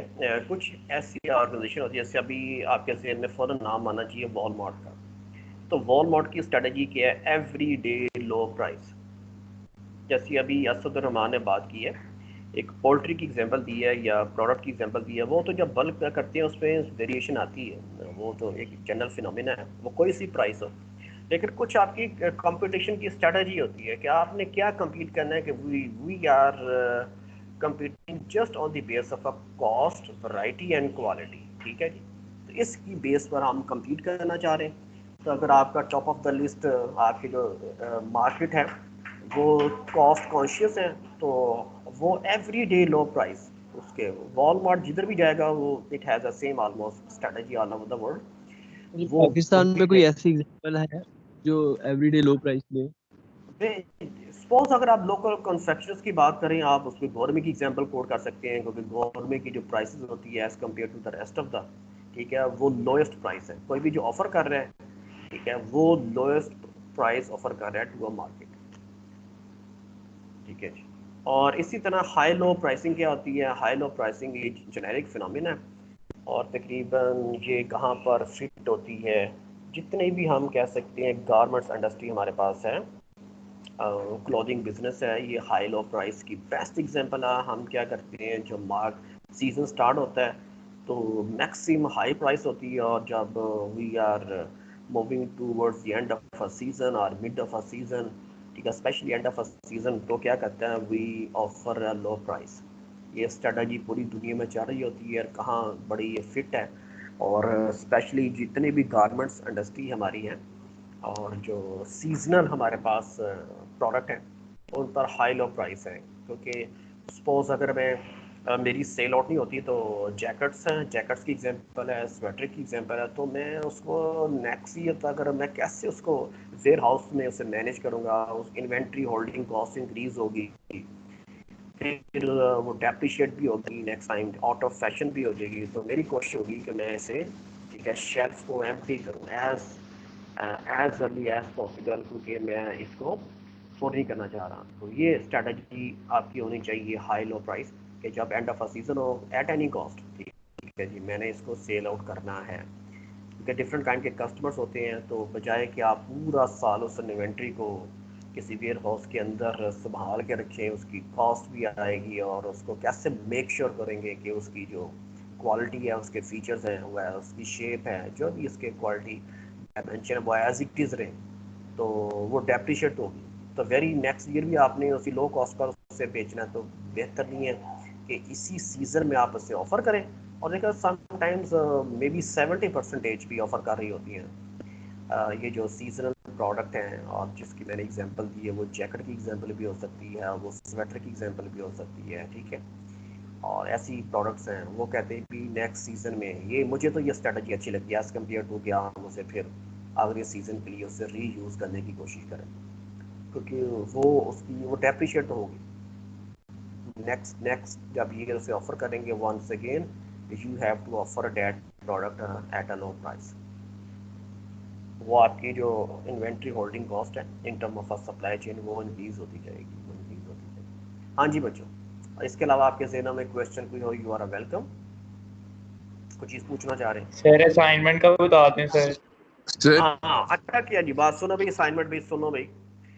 असाइनमेंट की जो ड्यू डेट है बेटा जी वो एज इट इज़ है। अभी जो मैंने आपसे पहले क्लास को टीच किया है उन्होंने उसके डाउनलोड किए। अगर लेट से अगर कोई ऐसा स्टूडेंट है मुझे बताए जिन्होंने, क्योंकि मैंने असाइनमेंट सेंड किए हैं, तो बच्चों असाइनमेंट मुझे आपने मेरे पर्सनल ईमेल एड्रेस पर या ऑफिशियल जो एड्रेस है वहाँ नहीं सेंड करनी है। आपने कहाँ सेंड करनी है? We are bound to follow the instruction of the university of central Punjab. वो जो माइक्रोसॉफ्ट टीम है उसके अंदर वो हमने चैनल यूज़ करना है असाइनमेंट सेंड करने के लिए और असाइनमेंट रिसीव करने के लिए, वो हम चैनल यूज़ करेंगे, वही बाउंड है। और उसमें आपकी सपोज एंड ऑफ डे अगर कोई ऐसी चीज़ आती है तो हम शो ऑफ कर सकते हैं, सर ये देखें ये स्टूडेंट की असाइनमेंट है, ठीक है, वहाँ आपके मार्क्स लगेंगे, वेटेज है, ईच एंड एवरीथिंग हम उसको फॉलो करेंगे। अभी जो मैंने क्लास पहले पढ़ाई बहुत सारे लोगों ने बुक को डाउनलोड कर लिया था, आप उनके साथ भी कंसल्ट कर सकते हैं। वो सेक्शन जो पहले वाला बी था, अगर यहाँ पर भी किसी स्टूडेंट ने डाउनलोड किया है तो अगर आपने व्हाट्सएप ग्रुप बनाया तो उस ग्रुप के अंदर प्लीज़ आप शेयर कर लें, वो उसको यूज़ किया जा सकता है। कोई ऐसा स्टूडेंट स्टिल अभी तक, क्योंकि बेटा आज लास्ट डेट है, ये आपने जहन में रखना। हाँ जी असद साहब कुछ कहना चाह रहे हैं तो बेटा जल्दी से बोलें। सर वो एक क्वेश्चन था, हम पिछली दफा पढ़ रहे थे कि सर हम अपनी प्रोडक्शन बढ़ा के कॉस्ट को कम करते हैं, ठीक है सर, तो ये करने से हमारी प्राइस भी कम नहीं हो जाती? क्योंकि जब प्रोडक्शन ज्यादा होगी सप्लाई ज्यादा हो जाएगी। हाँ बेटा इसका ये दोनों आप ऑफर की जा सकती है, लेकिन इकोनॉमी ऑफ स्केल अचीव करने के लिए ही ये देखते हैं, ये कमोडिटीज़ के लिए बच्चे होती है जनरली। अब मैस प्रोडक्शन आप देखें, अगर आप सेल फोन की मैस प्रोडक्शन रेयर एग्जांपल है, सेल फोन की मैस प्रोडक्शन है क्योंकि इसकी लाइफ टाइम कम है। तो इकोनॉमी ऑफ स्केल के लिए या इकोनॉमी ऑफ स्कोप के लिए, दोनों के लिए हमें देखना होता है कि मार्केट की डिमांड क्या है। कमोडिटीज़ के लिए तो बेस्ट एग्जांपल है, तो हम इकोनॉमी ऑफ स्केल कर सकते हैं, क्योंकि अगर आप पर यूनिट कॉस्ट रिड्यूस होगी, अगर हम ऐसा सक्सेसफुल होते हैं जिसकी हम कहते हैं डिमांड सर्टन है, लेकिन अगर डिमांड अनसर्टन है तो उसकी इकोनॉमी ऑफ स्केल अचीव करना it is very very difficult. Asad साहब ये चीज़ें हैं जी सर, कमोडिटीज़ की पॉसिबल है, जो जिसकी डिमांड सर्टन है ना, जो आप घर में देखें, आपको मैंने एक असाइनमेंट आपको दी थी, वो शायद आपके ज़हन में रहे कि मैंने आपको बात बोला था कि आप 3 किस्म की आप प्रोडक्ट्स लिस्ट डाउन करें, वो जो आप सारे घर वाले इकट्ठे यूज़ कर रहे हैं, वो जो शेयर कर रहे हैं, और एंड में जिसमें आपका तमाम फैमिली की वेरिएशन आती है, हर बंदा डिफरेंट यूज़ कर रहा है। तो जो फैमिली मेम्बर्स तमाम जो हम इकट्ठे यूज़ करते हैं जितने भी हैं, वो जितने भी प्रोडक्ट्स हैं उनको जनरली हम कमोडिटीज़ कहते हैं, और उनकी जो डिमांड है वो सर्टन है, वो चेंज नहीं होगी। आप देखिए, आप लेट्स से एक दिन आपको भूख है तो आप कितनी वेरिएशन करेंगे, आप मगर रोटी खा रहे हैं तो ज़्यादा वेरिएशन नहीं होगी, कुकिंग ऑयल की ज़्यादा वेरिएशन नहीं होगी, आप शुगर की ज़्यादा वेरिएशन नहीं होगी, साल्ट की ज़्यादा वेरिएशन नहीं होगी, आप जो टूथपेस्ट यूज़ कर रहे हैं, साबुन शैम्पू यूज़ कर रहे हैं, वो ज़्यादा मेजर वेरिएशन बच्चों नहीं होती। इसको इसी को बोलते हैं कमोडिटीज़। इस केस में इकोनॉमी ऑफ स्केल पॉसिबल है। ये जो जितनी भी हाई वैल्यू प्रोडक्ट्स होती है बच्चों, ये बड़ी रिस्की होती हैं, और ये रिस्की आपको, अगर आप हाई रिस्की आपको हाई रिटर्न देते हैं। ये दोनों चीज़ें हैं, अगर आप कमोडिटीज़ का बिजनेस कर रहे हैं तो इसमें लो रिस्क है, लो रिटर्न भी है, ये दोनों चीज़ें हैं। अगर तो आपके इतना आपके अंदर कहते हैं ना हौसला है, कर्च है to produce a high value product, ये दोनों एंड है, तो ये आपको हीरो भी बना सकता है और ये आपको ज़ीरो भी बना सकता है, ये दोनों चीज़ें होती हैं। तो अगर आप हैं रिस्क लेने के लिए तैयार हैं और आप ऐसे प्रोडक्ट ऑफर कर रहे हैं दैट इज़ वेरी न्यू, और जैसे अभी एग्जांपल मैं कोट करता हूँ एयर लिफ्ट वालों की, आइडिया तो कितने लोगों का आइडियाज़ आते हैं, मैंने सैमसंग की एग्जांपल कोट की है। तो बच्चों वो क्या करते हैं, एक फाइनल डिज़ाइन से पहले उनके जो प्रोटोटाइप आते हैं वो अप्रॉक्सीमेटली 250 to 300 प्रोटोटाइप्स आते हैं बच्चों, उसके बाद एक फाइनल प्रोडक्ट डिज़ाइन होती है। या ऑपरेशंस मैनेजमेंट के अंदर मैं जो पढ़ाता हूँ, तो ये जो बड़ी एक उसमें अभी वेंटिलेटर्स की जो बात हो रही है, तो इसके ट्रायल वर्जन होते हैं, फेजेस होते हैं। अभी आपने डिज़ाइन किया, आपने देखा लोग मोर देन 80 कंट्रीज ने अप्लाई किया था। गवर्नमेंट ने जो कोटेशन दिया है कि हमें वेंटिलेटर्स चाहिए, तो मोर देन 80 कंपनीज ने अप्लाई किया, और जिन्होंने क्वालिफाई किया वो अप्रॉक्सीमेटली 40 प्लस थी। और वो 40 प्लस जो जिन्होंने क्वालिफाई किया, तो क्राइटेरिया मीट किया, सप्लायर सिलेक्शन की बात हो रही है, वो अपनी प्रोडक्ट्स ऑफर करेंगी और उसके बाद ट्रायल वर्जन होंगे, और उसके बाद एक लंबा प्रोसेस होता है बच्चों। ये जो अभी असद रहमान के कॉन्टेक्स्ट में ये मैस प्रोडक्शन है, अभी आपकी कॉस्ट है, आपने बेयर करनी है, ठीक है। अगर आप बिजनेस में लीडर बनना चाहते हैं, वेंटिलेटर्स है, तो वेंटिलेटर्स बच्चों very costly high value product है। तो अमेरिका के अंदर भी इश्यूज हैं और रेस्ट ऑफ द वर्ल्ड के अंदर, आप पूरे देखें सिंध के अंदर कितने वेंटिलेटर्स हैं, only round about less than 400 है, जो न्यूज़ मुझे बता रही थी, न्यूज़ से मैंने सुना। तो पूरे सिंध के अंदर लेस देन 400 है, क्योंकि कभी इतनी लोगों ने इसकी पहले डिमांड नहीं रही। ये ऐसी डिजीज़ आई है, इन्होंने इसके वेंटिलेटर्स, सैनिटाइज़र, मास्क, इसी तरह जितनी प्रोडक्ट्स हैं जितनी पहले डिमांडिंग नहीं थी, अब वो डिमांड उसकी इंक्रीज होती जा रही है। तो हर दफ़ा मूव कर रहे हैं। तो वेंटिलेटर्स, लेट्स से आप वेंटिलेटर्स आप डिज़ाइन कर भी लिए हैं, तो उसके बाद डिमांड क्या कांस्टेंट रहती है, डिमांड अनसर्टन रहती है। अल्लाह करे लोग ठीक हों, अगर लोग ठीक हो गए तो ज़ाहिर है कि वेंटिलेटर्स की डिमांड आस्ता आस्ता ग्रेजुअली कम होना शुरू होगी। अब आपने इतनी इन्वेस्टमेंट कर चुके हैं वेंटिलेटर्स, क्योंकि हम तो क्या करते हैं, हम क्या करते हैं, हम तो वो कौम है जो लास्ट डेट पे बिल जमा करवाते हैं, लास्ट डेट पे असाइनमेंट जमा करवाते हैं। हमें असाइनमेंट बिल के लिए हमें पूरा एक वीक होता है, तो हम यूज टू होते हैं, क्योंकि हमारी प्लानिंग ऐसी है। तो एंड ऑफ टाइम जाके हम भाग होते हैं, फिर हमें कुछ ना बुक मिल रही होती है जब हम मूड बनाते हैं, तो जो बैंक जाते हैं तो लंबी क्यू लगी होती है। तो अगर हम इस तरह अपने आप को मैनेज करें कि स्टार्ट ऑफ जो भी हमारे पास टाइम फ्रेम होता है, तो हम देखेंगे कि इतनी लंबी क्यू भी नहीं लगेंगी और फिर हम पैनिक नहीं होंगे, क्योस भी क्रिएट नहीं होता। तो ये एक नेचर है, वेरिएशन है from country to country, from culture to culture, इसकी वेरिएशन होती है। अच्छा बच्चों जी, इसके अलावा कोई क्वेश्चन है, यू आर वेलकम। और अदरवाइज सर अटेंडेंस लग सकती है? किसकी रहेगी बेटा, मैं लगा देता हूँ राना साहब। सर राना हमजा। ठीक है बेटा जी, राना साहब मैं क्या याद करेंगे, आपकी अटेंडेंस लगा देता हूँ। बेशक आप आज चलो लेट आते हैं, आ ही जाते हैं, ठीक है। नहीं सर सॉरी, मैं थोड़ा लेट हो गया था, 1 बजे आ गया था सर मैं क्लास। चलो ठीक है जी, क्योंकि कुछ हमें बच्चे नमाजी है ना, वो नमाज पढ़ने के लिए चले जाते हैं, वो कहते हैं शायद जब ये क्लास ख़त्म होती है शायद नमाज का टाइम ख़त्म हो जाता है, लेकिन लोग हमें बताते हैं कि नमाज का टाइम क्लास के बाद भी रहता है। ठीक है बच्चों जी, जी सर, थैंक यू ओके। अच्छा जी, डियर स्टूडेंट, अल्लाह। और ये ज़हन में रखना आज लास्ट डेट है असाइनमेंट की, ठीक है, ओके जी, अल्लाह हाफिज़।